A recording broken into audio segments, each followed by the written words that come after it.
Hello friends, my name is Priya Sharma. You're welcome to channel Biology Bugs. I hope before watching this video you have watched my last video in which I have completed the modes of asexual reproduction. So today we will start with sexual reproduction. So in first video I have explained you about asexual reproduction and sexual reproduction. I told you what is sexual reproduction, in which new individuals are formed. Okay, in this I told you new individuals are formed as a result of, I told you in first video, as a result of fusion, right? There is fusion of male and female gamete. As a result new organism is formed. And I also told you that new individuals, that के new organisms that are formed, ठीक है, जो new organism होते हैं they are not identical, ठीक है, इडेंटिकल नहीं होते हैं. जैसे ए सेक्शुअल रिप्रोडक्शन में they are identical, but in sexual reproduction they are not identical. I also gave you the point that variation is there. Okay, मैंने ये भी बताया था कि वेरिएशन होती है. मैंने डिटेल में एक्सप्लेन किया था that what kind of variation is there, क्यों होती है, ताकि वो फेवरेबल अनफेवरेबल इन्वायरमेंट में कोप अप कर सकें. ठीक है, and main point is it is the slower mode. ठीक है, ये भी बताया था मैंने. I am just रिकैपिंग so that I can discuss it very well if you have not forgotten it. And the main point is that this is the slower mode I told you, and this is also called germinal. This is also called germinal reproduction. Why germinal reproduction? Germinal means, I hope spellings are wrong but I'll write it. Germinal reproduction, how? As new organisms are produced from germinal cells of parents. ठीक है, क्यों germinal क्यों बोलती हैं कि जो new organisms होते हैं, ठीक है, वो they are produced from germinal cells. ठीक है, means your germinal cells, you mean to say like your body cells. Okay, they are produced, germinal reproduction होती है जैसे जो हमारे न्यू ऑर्गेनिजम्स हैं जो पेरेंट्स के सेल्स होते हैं उनसे प्रोड्यूस होता है. ठीक है, जर्मिनल सेल्स ऑफ पेरेंट्स. ठीक है, तब इसको बोलते हैं हम germinal reproduction. I hope you got it. Variation आपको समझ में आ गया. ये कैसी होती है वेरिएशन, कि जैसे न्यू कॉम्बिनेशन ऑफ जीन्सेस दे, आपने मियोसिस में पढ़ा होगा, जैसे क्रॉसिंग ओवर होती है. So variation it plays important role in evolution. ठीक है, जो वेरिएशन होती है ये एवोल्यूशन में सबसे इम्पॉर्टेंट पार्ट प्ले करती है. और आपको मैंने ये भी बताया था कि आपकी जो सेक्सुअल रिप्रोडक्शन है किस में होती है, ये आपकी होती है हायर प्लांट्स एंड एनिमल्स में. It is there in higher plants and animals, right. I hope I have recapped the sexual reproduction, जो मैंने पॉइंट्स आपको बताए थे. And now I will just begin with its phases. So let's begin. हम अब बोल तो रहे हैं कि organism can sexually reproduce and there is sexual reproduction, but thing is how will come to know that organism can sexually reproduce, और organism को कैसे पता लगेगा that the person can sexually reproduce. So for that there are 3 phases. First is your juvenile phase, second is your reproductive phase, and third is your senescent phase. ठीक है, अब हम इनको टर्न बाय टर्न पढ़ेंगे. So first will see the juvenile phase. इसको हम बोलते हैं पीरियड ऑफ ग्रोथ ऑल्सो. ठीक है, व्हाट वी से इट, पीरियड ऑफ ग्रोथ. ठीक है, क्योंकि इसमें क्या होता है कि आपका वेट बढ़ता है, आपकी हाइट बढ़ती है. This is your first phase. ठीक है, till 13.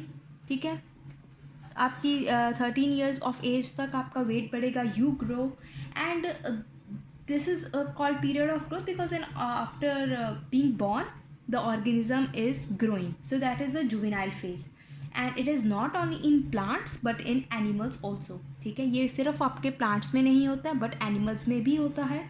they can't reproduce sexually. ठीक है, इसमें क्या होता है, they can't reproduce sexually of course, क्योंकि इसमें क्या होता है, ये पीरियड ऑफ ग्रोथ है और आफ्टर बीइंग बॉर्न इसमें सिर्फ ग्रोथ ही होती है, आपकी हाइट बढ़ती है, आपके वेट बढ़ता है. Can't reproduce sexually. और हम इसको एक कॉमन नेम से बोलते हैं वेजिटेटिव फेज. ठीक है, हम इसको क्या और बोल देते हैं, vegetative phase, right. We call it as vegetative phase.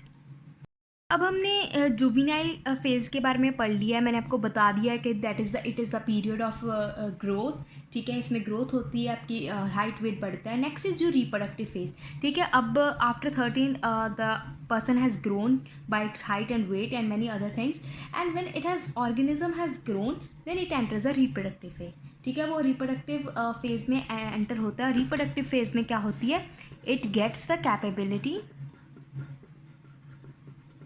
to reproduce sexually, okay, it gets a capability to reproduce sexually, और आई कैन से इट हैज़ मैच्योर, ठीक है। या तो हम ये बोल सकते हैं कि रिप्रोडक्टिव फेज में आके it has got the capability to reproduce, और हम बोल सकते हैं कि इट इज़ मैच्योर, ठीक है। हम बोलते हैं ना that person is mature now, ठीक है। वो एक अडोलेसेंट एज में चला जाता है, ठीक है। From birth to it gets into the adolescent thing और एडोलेसेंट फेज, राइट। मैंने आपको रिप्रोडक्टिव फेज़ के बारे में बता दिया है। प्लांट्स में भी रिप्रोडक्टिव फेज़ होता है because it give flowers and fruits, तो उनका भी एक रिप्रोडक्टिव फेज़ होता है। आपने प्लांट का स्ट्रक्चर पढ़ा होगा जूनियर क्लासेस में और इन योर +1 कि gynoecium is there, androecium is there, ovule is there, seed is there, over is there, fruit is there, so like there we have discuss. तो उसमें भी रिप्रोडक्टिव फेज़ होता है। प्लांट्स को दो कैटेगरीज में डिवाइड किया है, एक है मोनोकार्पिक और दूसरा है पॉलीकार्पिक। जो आपके मोनोकार्पिक हैं वो क्या है, they flower once in their life time, ठीक है। दे फ्लावर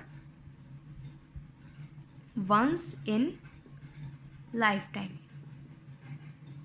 और लाइफ टाइम कह लो या once in their life they can reproduce और दे गिव फ्लावर्स। फ्लावर क्या है, एक रिप्रोडक्टिव पार्ट है प्लांट का, ठीक है। जब फ्लावर आ जाते हैं we can say that plant has matured, ठीक है। मैं आपको बताऊंगी कि ह्यूमन बीइंग में व्हाट आर द सिम्टम्स और what are the indications I must say that reproductive phase has come. और प्लांट्स में कैसा है कि जब फ्लावर आ जाते हैं and we believe the plant has matured, it has grown, will say that plant has attained maturity. So flower is a sign of this, ठीक है। मैंने बताया कि रिप्रोडक्टिव पार्ट है फ्लावर आपका मोनोकार्पिक प्लांट्स में।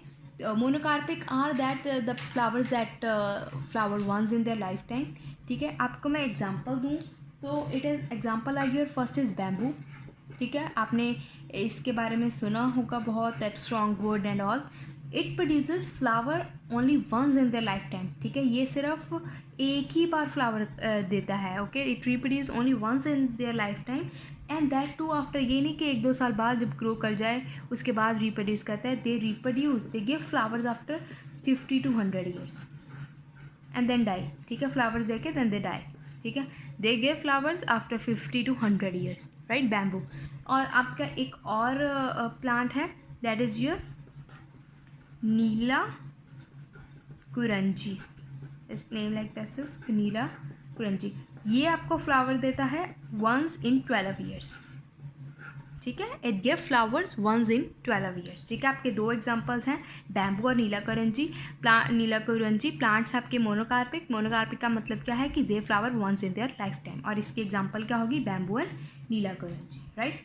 सो next will discuss about polycarpic, ठीक है। पॉलीकार्पिक प्लांट्स कौन से प्लांट्स होते हैं जो हर बार फ्लावर, हर सीजनल फ्लावर करते हैं, ठीक है। Every year they give flowers and after attaining a certain maturity, जैसे वो मैच्योर हो गए हैं तो वो हर साल अपने फ्लावर्स देंगे। They will reproduce every year, और I can say in simple language they will give flowers every year. They आपका मोनोकार्पिक था कि they will give flower once in a life time and these will give flowers every year, ठीक है। They will flower and then they will stop, ठीक है। जैसे आपको मैं एग्जांपल्स दूँ तो जैसे आपका Apple,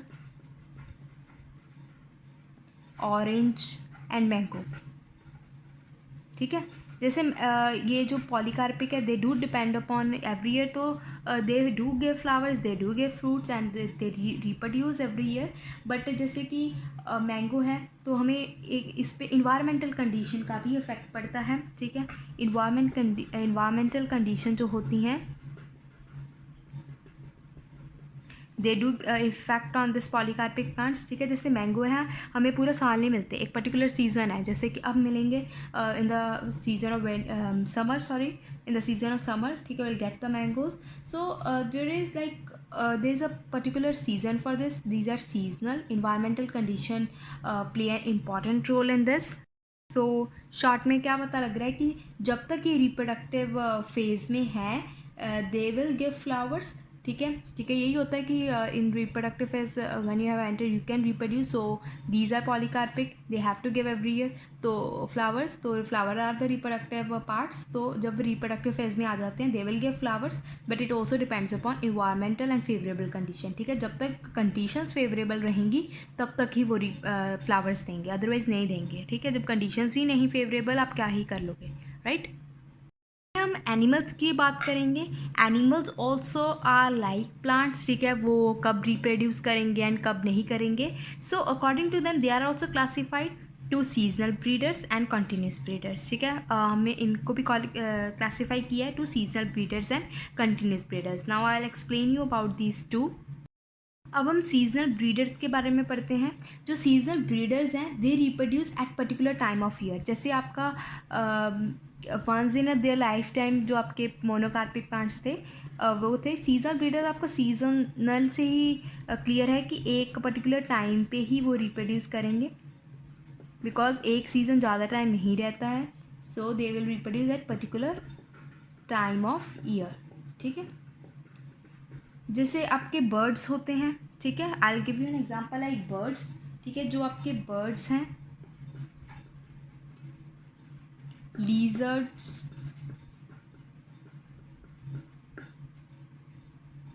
and frogs,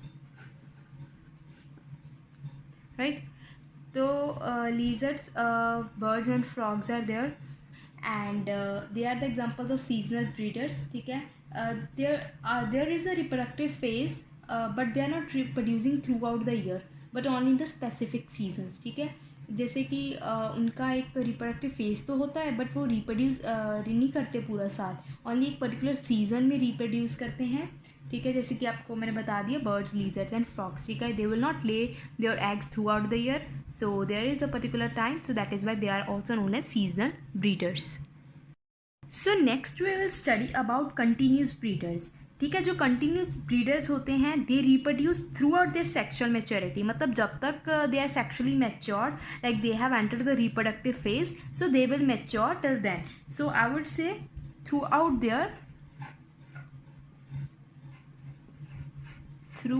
their sexual maturity, right.